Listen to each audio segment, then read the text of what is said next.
TV Crazy Man here, going back once again to the 1960s to place the Addams Family up against the Munsters. It's absolutely bleak. Which spooky family wins in ratings, stories, special effects, powers and abilities, and more? Those Munsters are the rudest people I ever met. Which series had the worst and wildest goofs? Get ready for a scary look at the world's funniest and spookiest TV families of all time. I won't! Now let's look at the family dynamics and how the battle of the century would end. The Addams family, led by Gomez Addams and his lovely wife Morticia, were caring parents who admittedly loved the weird, scary side of life. You'll ruin your eyes, and then we'll have to get you another pair. The Munsters, head of the house, Herman, was Ward Cleaver if Ward was a monster, and also was very childish, kind of like the beaver. Fiddlesticks!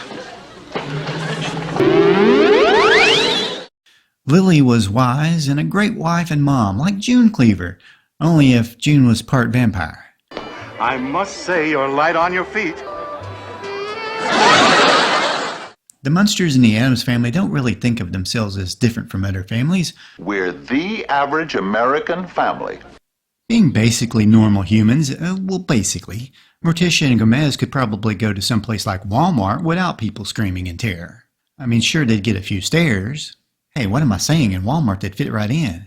But the Munsters, in Walmart, they'd probably fit in too. But most places, the people would run out screaming. I'm joking, of course. I mean, I go to Walmart myself a few times a year. But you know, Walmart would make a great place for the Munsters to battle the Addams family. I can see it now. It's Halloween, and the families are fighting over the last Dungeons and Undertaker's Dark Monster kit. Gomez grabs the box before Herman can grab it and somersaults backwards down the aisle. Herman runs after it but is intercepted by Lurch. Lurch attempts to wrestle the mighty monster, but after less than 20 seconds is thrown sliding down the aisle and ends up knocking over all the neatly stacked beans in the grocery aisle. Grandpa turns into a bat and flies after Gomez, but he's caught in a net by Uncle Fester. That's what happens when you have a loose nut. Herman makes his way lumbering towards Gomez, who is stuck at the counter waiting patiently to pay for Pugsley's toy monster kit. Herman grabs the box, but rips it open. Stuff goes everywhere. The Walmart employees run screaming out of the store, along with half of the customers. The other half are too busy staring at their phones to actually notice, though. You see them sometimes, walking around blindly with dead eyes. Herman bellows, Darn! "Look what you made me do!" Makes me so mad I could blow my top. Now Eddie will have a terrible Halloween. Feeling guilty, Gomez apologizes and invites the Munsters over to a Halloween party, where they attend and become friends for life. I guess that's the right way to put it. Darling, you're so noble and generous. That's true. Who has the scariest face? The Addams family had some pretty scary faces in their family. Mostly human-looking, though. Sort of a creepy escape from prison yesterday vibe. Except for Cousin It, who is all hair. But then how scary is a walking mop anyway? On a side note, do the minions and Cousin It speak the same language? The sight of Grandmama is enough to make any man lose his appetite. And no one wants to run into Lurch the butler in a dark alley. But for the scariest face from the Addams family, that has to go to Uncle Fester, who looks like a convict that managed to survive an electric chair. Or did he? It was kind of eerie. His head is shaved, coincidentally, or not. Uncle Fester does have a strange ability to generate electricity. He can turn on a light bulb in his mouth. Kind of makes you wonder, how did he get that power? On the Munster side of things, we have faces that are clearly monsters. Grandpa is spooky for sure. He is Dracula after all, but despite being an overall nice guy and a bona fide member of the Pat Boone fan club, nobody has frightened more people by simply showing his face than Herman Munster on any series in television history. Herman's face is his biggest superpower, even more so than in his incredible super strength.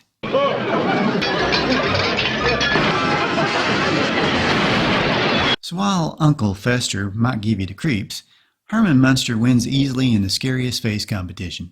I'll be honest though, despite the scariest mug in the world, I think I'd rather be friends with Herman, as long as he never set foot in my house. I couldn't afford a repair bill. Uncle Fester, on the other hand, is just way too creepy to hang out with. Let's explore which show had the most success in its original run. It's not playing the game, it's winning that counts. Both shows debuted in September of 1964. The Addams Family ended in April of '66 with a total of 64 episodes, but the Munsters made it to May that year with a total of 70 episodes. The Munsters edged out the Addams Family in the ratings. It was number 18, while the Addams came in at number 23. In their second seasons, both shows dropped out of the top 30. The Munsters had to take on Batmania and Daniel Boone, while the Addams went up against Hogan's Heroes and The Man from U.N.C.L.E. So the Munsters win the original ratings war. Enjoy a quiet visit with the Munsters. The Munsters even had a movie in theaters in 1966 called Munster Go Home. Of course, both shows had awesome popularity in reruns. Love is wonderful the second time around. But the Munsters were more popular with kids. I mean, hey, you got Herman, a funny Frankenstein's monster. You just can't go wrong with that. I've heard your praises sung ever since my childhood. Of course, critics favored the Addams Family intellectual satire over the Munsters. The Addams Family had more than just reruns, though. In 1973, they got a brand new animated series.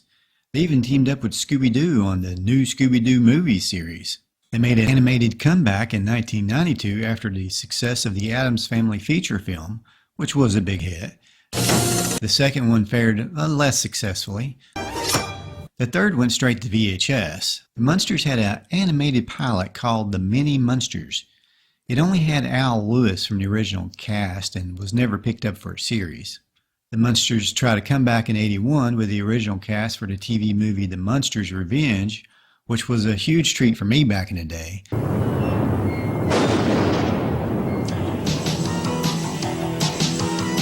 The Munsters got a brand new series in syndication in the late '80s that ran for 3 seasons, but it really failed to capture the magic and humor of the original Munsters. It had a completely different cast, and to me, I think it was pretty cheap looking compared to the original. Oh, no, this isn't my bank. The Addams Family had a live-action reunion in 1977 with the original cast, but it didn't lead to a TV revival either. Mon cher, Tish, that's French. What French does to me. It turns my blood to hot, bubbling muscatel.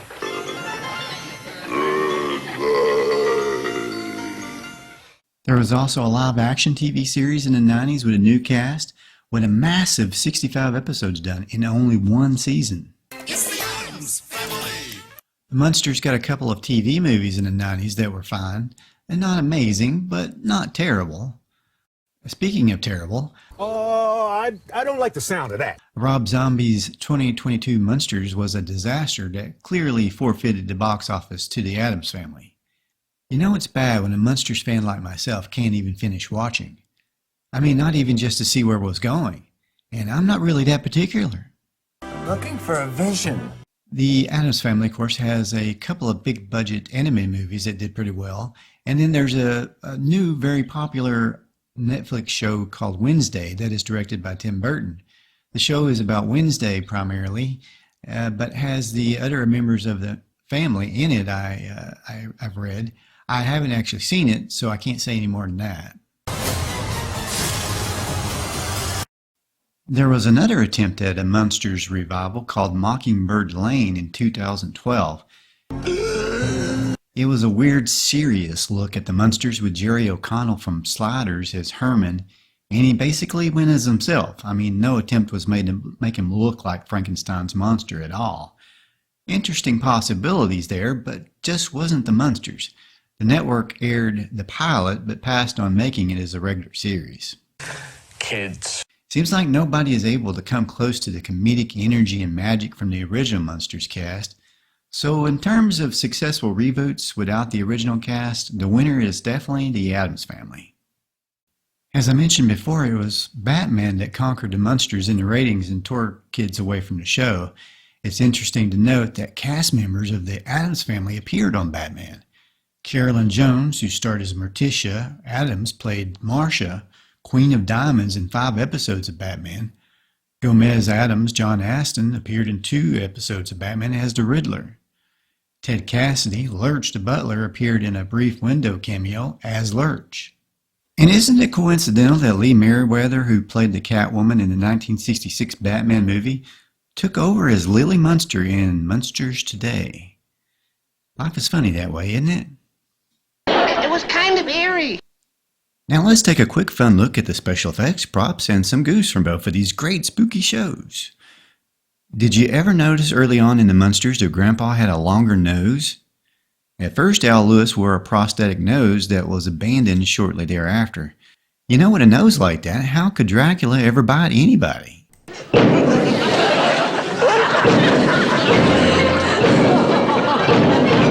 Gomez Addams was known to have great athleticism and balance. John Astin was at times aided with the help of a nearly invisible string, probably because it's hard to act and stand on your head at the same time. I haven't tried it, but I bet it is. Fred Gwyne almost lost his top a few times on the Munsters. It's like whenever he lies down, you can sometimes see his hair flop around like it's about to come off. Here's one for How Did They Do That file. In this scene, as Grandpa transforms into a bat, you can see what I assume is Al Lewis making his getaway. Of course, it could be a crewman handling the smoke effect as well, I suppose. Let's check out some thing goofs. Gomez, darling, do be careful. You know how prone... In the second season episode, Portrait of Gomez, the Thing is fanning Morticia in the moonlight when he retreats into the tree hole. But either the Thing isn't the only one hanging out by the tree, or the Thing has grown an elbow. Kinda strange, isn't it? Unprofessional jealousy can twist a man's mind. You think? In the very first episode, the Addams family goes to school. The Thing hands the phone to Morticia and then takes off. But careful observation may indicate that the Thing may actually have a body, or at least a foot. And from what I read, it was probably Ted Cassidy's foot.